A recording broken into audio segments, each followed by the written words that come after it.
America ने तो Israel के समर्थन में ईरान पर B-2 बॉम्बर से हमला कर दिया, पर इसका बड़ा नुकसान भारत को आने वाले समय में झेलना है। ईरान के पार्लियामेंट ने वर्तमान में पर्शियन गल्फ और जो गल्फ ऑफ ओमान है, इन दोनों को जोड़ने वाले स्ट्रेट ऑफ हॉर्मुज जो है उसको बंद करने का अनाउंसमेंट कर दिया।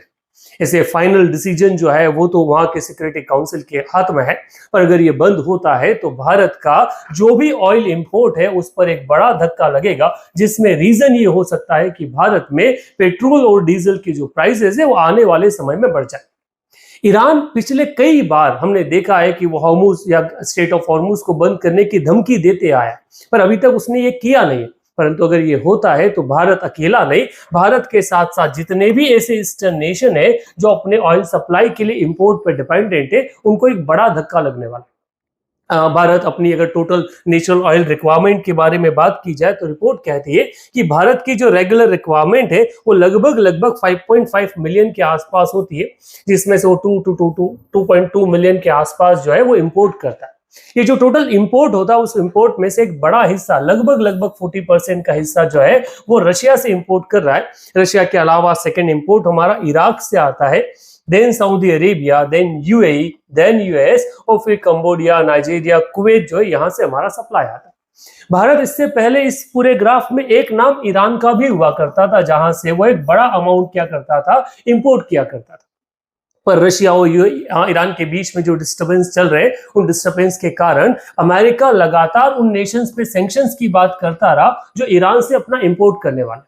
ये सैंक्शंस की एक सूली जो है वो भारत पर भी लटकी, और जब ये तलवार भारत के ऊपर लटकी तो भारत ने अपना इंपोर्ट जो है वो ईरान से लगभग शून्य कर दिया।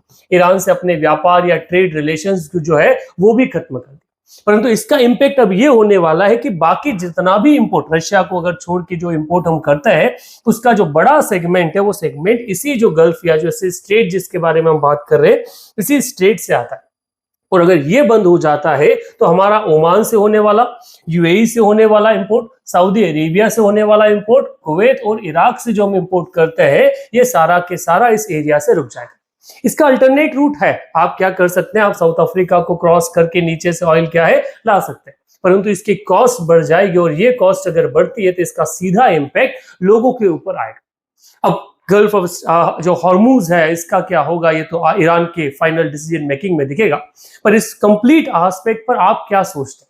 इसको लेकर एक वीडियो हमने पहले भी पोस्ट किया, जिसमें हम बात कर रहे थे कि ईरान भारत के लिए क्यों जरूरी। ईरान भारत में एससीओ का एक मेंबर है और इस रीजन में भी हमारा एक पड़ोसी के रूप में देखा जा सकता है। हम अमेरिका के कारण कहीं ना कहीं ईरान से दुश्मनी या फिर ईरान के साथ अपने संबंध खराब कर रहे हैं, पर क्या अमेरिका इतना रिस्पॉन्सिबल है या उसके साथ दोस्ती के लिए हम किसी और से जो अपने संबंध है वो खराब कर दे? क्योंकि अमेरिका एक साथ दोनों देशों को झेल रहा है। एक तरफ वो इंडिया के साथ रिलेशन मेंटेन करने की बात कर रहा है, पर साथ साथ वो लगातार पाकिस्तान के साथ भी अपने संबंध अच्छे करने की कोशिश कर रहा है। आपकी क्या ओपिनियन है, कमेंट बॉक्स में जरूर लिखिए।